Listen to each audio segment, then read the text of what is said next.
What you are about to hear represents the most consequential pattern in human history, and it is repeating itself right now in real time. In the last 72 hours, developments have occurred that mark the beginning of the end of American dominance in the Middle East, and every single indicator that preceded the collapse of previous empires is now flashing red in Washington. This is not hyperbole. This is not speculation. This is structural analysis of forces that have destroyed every empire that attempted what America is attempting right now. There is a pattern so consistent, so brutal, so inevitable that it has played out across 3,000 years of recorded history. Every empire that sought to control the Middle East through military force followed the same trajectory. Every single one believed it was different. Every single one believed its technology, its wealth, its determination would break the pattern, and every single one collapsed in the attempt. The Assyrians, the Persians under Cyrus, the Greeks under Alexander, Rome, the Mongols, the Ottomans, the British Empire, the Soviet Union, they all followed the same path. They all reached the same final stage, and America has just entered that stage. What happened this week is not just another development in an ongoing conflict. It represents the crossing of a threshold that no empire has ever crossed and survived. The question that will drive everything that follows is simple but devastating. How does the most powerful military in human history avoid the fate of every empire that came before it? 3 structural forces will answer that question. By the end of this analysis, you will understand why the pattern is repeating, why it cannot be stopped, and what the final stage looks like when it arrives. Let me be absolutely clear about what we are examining tonight. This is not about whether you support American foreign policy or oppose it. This is not about ideology. This is about game theory, historical pattern recognition, and structural forces that operate regardless of human preference. The empire trap has claimed every previous power that attempted Middle Eastern control. Understanding why requires examining 3 dimensions that establishment analysts refuse to acknowledge. Here's the first structural force you need to understand. Every empire that attempted to control the Middle East made the same fundamental miscalculation. They believed that military superiority would translate into political control. They were wrong, every single time. The reason is geographic, economic, and civilizational, and it operates independent of technology level or force deployment. The Middle East sits at the intersection of 3 continents. It contains the world's most critical energy resources. It hosts some of the oldest continuous civilizations in human history. These 3 factors create a structural trap.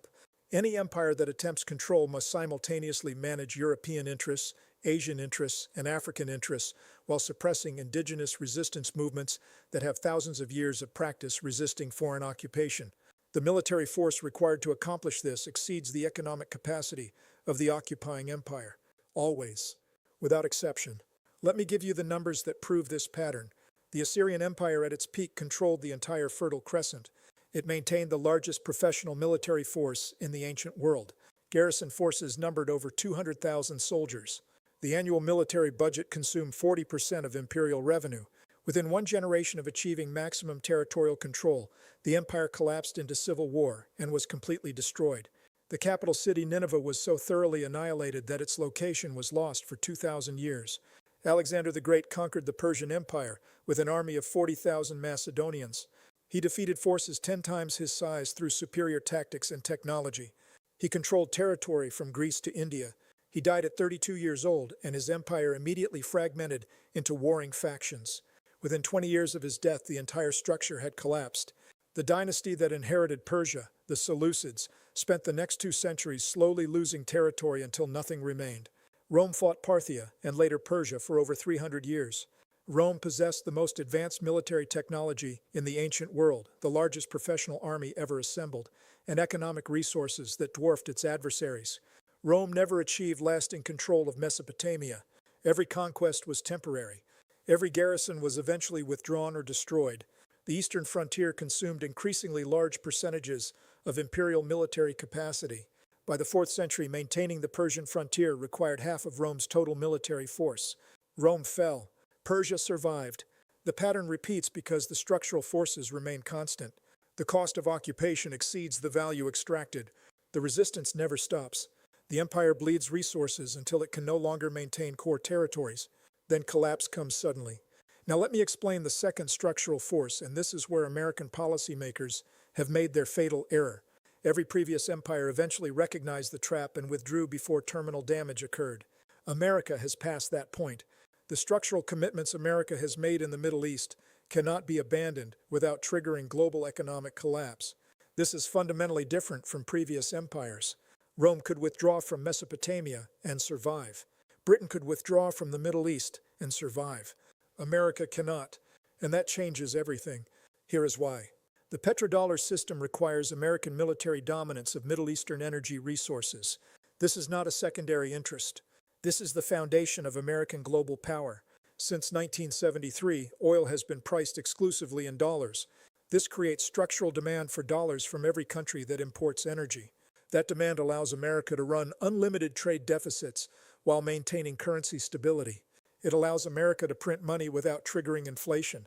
It allows America to maintain military spending that exceeds the next 9 countries combined. The numbers are staggering. Global oil trade represents approximately $4 trillion annually. Every barrel of oil sold anywhere in the world requires dollar acquisition. This creates approximately $2 trillion in structural dollar demand every year just from energy trade. Add petrochemical products, fertilizers, and plastics derived from oil, and the total dollar demand from petroleum-based trade exceeds $3 trillion annually. If Middle Eastern oil producers switch to alternative currencies, that structural demand disappears. If it disappears, dollar demand collapses. If dollar demand collapses, the United States cannot finance its federal deficit. Current deficit spending runs approximately $2 trillion per year. Without petrodollar recycling, that deficit becomes unsustainable within one fiscal year. Interest rates would spike to double digits. Federal spending would require cuts exceeding 50%. Social Security, Medicare, military spending, everything would face devastating reductions simultaneously. This structural dependency means America cannot withdraw from the Middle East the way previous empires could. Britain faced economic damage from Middle Eastern withdrawal but survived. America faces potential economic collapse. This transforms the traditional empire trap into something far more dangerous. Previous empires could cut their losses. America must double down, and that guarantees the pattern will complete its final stage. Let me show you exactly how this trap has been constructed over the last 50 years. In 1973, the Yom Kippur War triggered an oil embargo. Oil prices quadrupled. The American economy entered severe recession. Treasury Secretary William Simon negotiated an agreement with Saudi Arabia. The Saudis would price oil exclusively in dollars and invest their surplus revenues in U.S. Treasury bonds. In exchange, America would provide military protection and unlimited weapons sales. This agreement created the petrodollar system. It solved America's immediate economic crisis. It also created the structural dependency that now prevents withdrawal. Every subsequent Middle Eastern intervention has been designed to protect this arrangement. The Gulf War in 1991 was triggered when Saddam Hussein threatened Saudi Arabia. The Iraq War in 2003 was triggered when Saddam began accepting euros for oil sales. The Libya intervention in 2011 was triggered when Gaddafi proposed a gold-backed African currency for oil trade. The pattern is consistent. Any threat to dollar-denominated oil trade triggers American military intervention. This is not conspiracy theory. This is documented policy. The interventions are not about democracy or human rights or weapons of mass destruction. Those are justifications for domestic consumption. The actual motivation is protecting the petrodollar system because without it, American economic hegemony collapses. Now here is what happened this week that marks the final stage. Saudi Arabia just announced it will accept yuan for Chinese oil purchases. This represents the first major crack in the petrodollar system since its creation 50 years ago. The Saudis are not abandoning dollars completely. Not yet. But they are creating alternative payment mechanisms. Once those mechanisms exist, other producers will use them. The structural dollar demand will begin declining, and America has no military solution to this problem. Think about what this means in game theory terms. America cannot invade Saudi Arabia. Saudi Arabia is the linchpin of the petrodollar system. Military action against the Saudis would immediately trigger the exact collapse the intervention would aim to prevent. America cannot sanction Saudi Arabia effectively. The Saudis control oil prices. If they choose to spike oil to $200 per barrel, the American economy enters immediate recession. America cannot offer the Saudis anything more valuable than Chinese partnership. China is Saudi Arabia's largest oil customer and provides massive infrastructure investment without political conditions. This is the structural trap completing its final stage. America needs the Saudis more than the Saudis need America. The moment that power relationship inverts, the empire enters terminal decline. That inversion just occurred, and every previous empire that reached this stage followed the same trajectory afterward. Let me give you the historical parallel that explains what comes next. The British Empire faced the exact same structural trap in the Middle East between 1914 and 1956. Britain controlled Middle Eastern oil through military occupation and puppet governments. British currency was the global reserve currency because of this control. As long as energy flowed through British-controlled channels and was priced in sterling, Britain maintained global financial dominance. But maintaining that control required ever-increasing military expenditure. The Arab Revolt during World War I, the Iraqi uprising in 1920, the Palestinian Revolt in 1936. Each resistance movement required larger garrison forces and more military spending. By 1945, the cost of maintaining Middle Eastern control exceeded the economic benefit. Britain was spending more money occupying the region than it extracted in oil revenues and financial flows. The Suez Crisis in 1956 marked the final stage. Egypt nationalized the Suez Canal. Britain, France, and Israel launched military intervention to reverse the nationalization. The United States forced Britain to withdraw. Britain could no longer project military power against the wishes of a regional government. The sterling area collapsed within 18 months. Britain lost reserve currency status. The empire entered terminal decline. The parallel is exact. Britain required Middle Eastern control to maintain financial hegemony. The cost of control eventually exceeded the capacity to pay. A regional power challenged British dominance. Britain could not respond effectively. Financial hegemony collapsed. Empire ended. America is following the identical trajectory. American military spending in the Middle East has exceeded $3 trillion since 2001. That number includes direct war costs in Iraq and Afghanistan, ongoing operations in Syria, support for Saudi operations in Yemen, and military aid to Israel and other regional partners. $3 trillion spent. What has America gained? Iraq is now aligned with Iran. Afghanistan is controlled by the Taliban. Syria survived American intervention and remains allied with Russia and Iran. Yemen defeated the Saudi intervention. The regional balance of power has shifted against American interests despite unprecedented military expenditure. The cost-benefit analysis is devastating. $3 trillion spent, regional influence declining. And now the Saudis are creating alternative payment systems that will undermine the very petrodollar system the interventions were designed to protect. This is the final stage. Maximum expenditure producing negative returns. Now let me explain the third structural force, and this is the one that makes the pattern absolutely inevitable. Every empire that entered the Middle East trap eventually faced the same choice. Accept defeat and withdraw, preserving enough resources to manage the decline, or escalate further, attempting to break the pattern through even greater force application. Every empire that chose escalation accelerated its own collapse. The Mongols chose escalation. After conquering Persia, they faced persistent rebellion. Hulagu Khan believed that sufficient brutality would break resistance.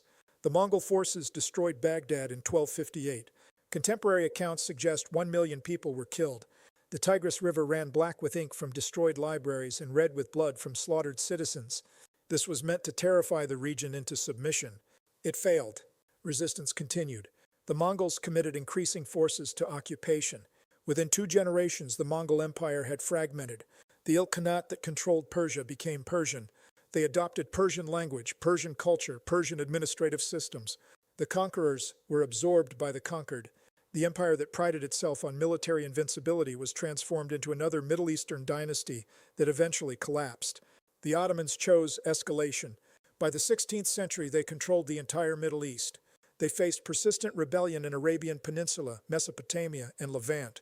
Rather than accept limited control, they implemented increasingly harsh occupation policies. The Armenian genocide in 1915 was the culmination of this escalation. The Ottomans believed that eliminating potential resistance populations would secure their control. It failed. Arab Revolt in 1916. British and French invasion. By 1923, the Ottoman Empire had ceased to exist. 600 years of imperial history ended because the empire chose escalation over adaptation. The Soviet Union chose escalation. Afghanistan represented Soviet attempt to extend influence into the Middle East periphery. Initial intervention in 1979 involved 80,000 troops. As resistance intensified, the Soviets escalated to 120,000 troops. They employed scorched earth tactics. They deliberately destroyed agricultural infrastructure to eliminate resistance support. They accepted massive civilian casualties as necessary cost of victory. It failed. The Afghan resistance adapted to every escalation. By 1989, the Soviet Union withdrew in defeat. Within 2 years, the Soviet Union collapsed entirely. The Afghanistan intervention did not single-handedly destroy the Soviet Union, but it accelerated every structural weakness. Military spending reached unsustainable levels.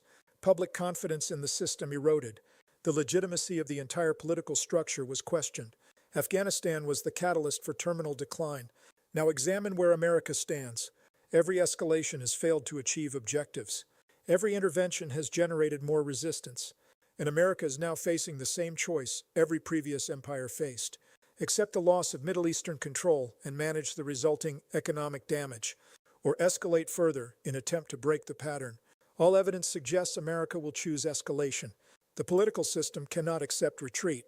The economic system cannot survive without petrodollar recycling. The military-industrial complex profits from continued intervention. Every institutional incentive points toward escalation, and that means America will follow the same trajectory as every previous empire that made the same choice. Let me give you the specific scenario that is now developing because this is where the pattern enters its most dangerous phase. America cannot invade Iran directly without triggering catastrophic consequences. Iran has spent 45 years preparing for exactly this conflict. Iranian defensive doctrine is based on making occupation impossible through geographic advantage, asymmetric warfare, and alliance structures that would turn regional invasion into multi-front war. Iran is 4 times the size of Iraq. The population is 85 million compared to Iraq's 40 million in 2003. The terrain is mountainous rather than desert. The Zagros Mountains form a natural defensive barrier that no empire has ever successfully conquered through force.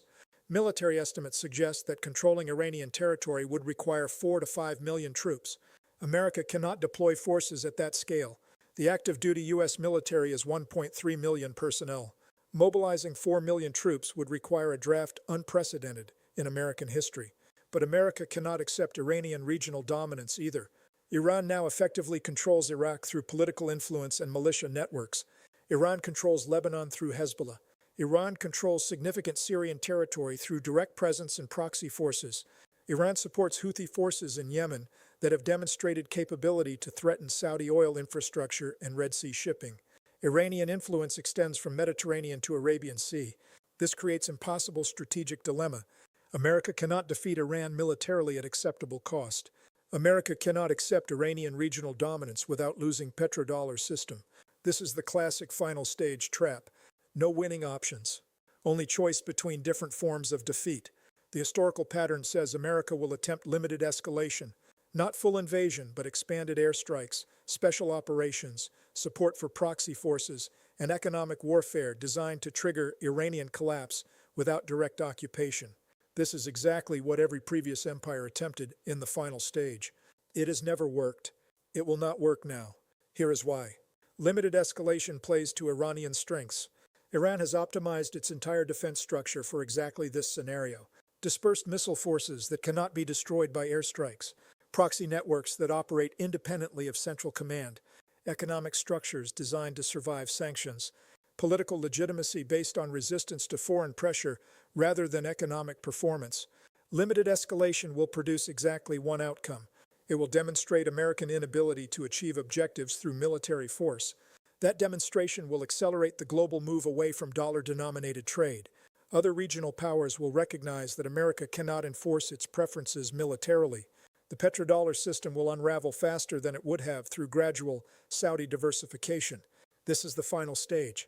The empire recognizes it is trapped. It cannot retreat without economic collapse. It cannot escalate effectively. So it attempts limited action that fails to achieve objectives while accelerating the underlying decline. Every empire that reached this stage collapsed within 1 generation. Let me give you the timeline prediction based on structural analysis. The Saudi decision to accept yuan for oil sales will expand to other currencies within 24 months. By 2027, multiple Middle Eastern producers will be accepting non-dollar payment for significant percentages of their oil exports. The structural dollar demand from energy trade will have declined by 20 to 30%. This decline will force Federal Reserve response. Interest rates will need to rise to maintain dollar demand through financial returns rather than structural trade requirements. Higher interest rates will trigger recession in the American economy.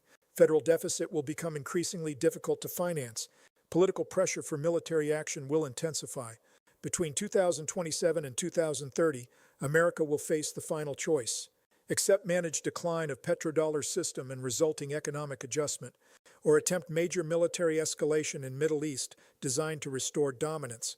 Based on every historical precedent, America will choose escalation. That escalation will fail, and the failure will mark the end of American financial hegemony. The pattern is completing exactly as it has throughout history. The only variable is how violently the final stage plays out. Previous empires that accepted reality and withdrew suffered economic damage but survived in diminished form. Previous empires that chose desperate escalation collapsed entirely and ceased to exist as coherent political entities. I want to be absolutely clear about what I am saying and what I am not saying. I am not rooting for American collapse. I am not celebrating potential economic crisis that would affect hundreds of millions of people. I am analyzing structural forces that operate independent of preference. The empire trap has claimed every previous power that entered it. Understanding why that pattern repeats is essential for comprehending what happens next. The framework we have applied tonight is predictive history using game theory and structural analysis. We examined the geographic trap that makes Middle Eastern control economically impossible to sustain. We analyzed the petrodollar dependency that prevents American withdrawal. We documented the historical pattern where final stage empires choose escalation and accelerate their own collapse. And we projected the timeline for how this pattern will complete over the next 3 to 7 years. This framework is falsifiable. If Saudi Arabia reverses its currency diversification, the timeline extends. If America develops alternative sources of structural dollar demand that replace petrodollar recycling, the trap may be avoided. If regional resistance movements collapse, the occupation cost equation changes. I am not claiming certainty about specific events. I am claiming that the structural forces create overwhelming probability toward the pattern repeating. We will continue to watch these developments closely. As the situation evolves, we will analyze each new development through this same structural framework. The most important thing you can do is think critically about this analysis. Question the evidence. Test the logic. Examine whether the pattern recognition holds up under scrutiny. The goal is never to accept any analysis uncritically, but to develop your own framework for understanding why empires rise and fall according to patterns that repeat across centuries. History does not forgive those who ignore its lessons. Every empire believes it is exceptional until the pattern proves otherwise. We are watching that proof develop in real time. The question is not whether the pattern will complete, but whether American leadership will recognize it in time to manage the decline rather than accelerate it through desperate escalation. Based on every structural incentive in the current system, that recognition will not occur. And that means we are watching the final stage of American dominance in the Middle East play out exactly as it has for every empire that came before. The pattern has repeated for 3,000 years. It is repeating now. And by understanding these forces, you are no longer a passive observer of current events, but someone who recognizes the deeper structural dynamics that will shape the next decade of global history. That understanding is the most valuable thing any analysis can provide.